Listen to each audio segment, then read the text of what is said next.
Hey everyone, welcome to Online Education Academy ZA.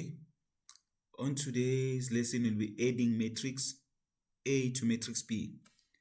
Right, given that A is equals to 0, 2, 0, 1, 1, 0, and B is equals to 0, 1, 2, 0, 1, 1.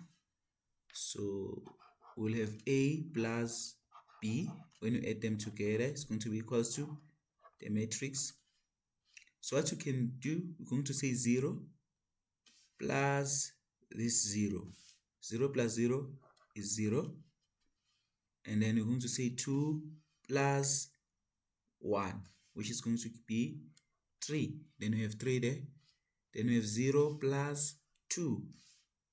0 plus 2, which gives us 2 here. All right.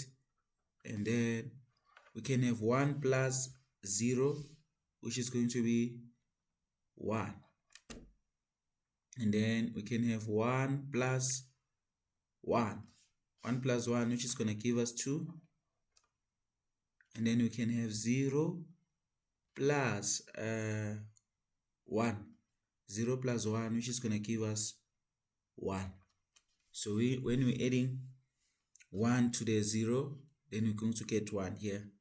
So we have our new matrix. So adding A plus B, so our A plus B matrix is going to be equals to 0, 3, 2, 1, 2, 1. This is how you can add matrix A and B together doing matrix addition. So thank you very much for your time. Don't forget to subscribe on Online Education Academy ZA for more learning content. I love you all.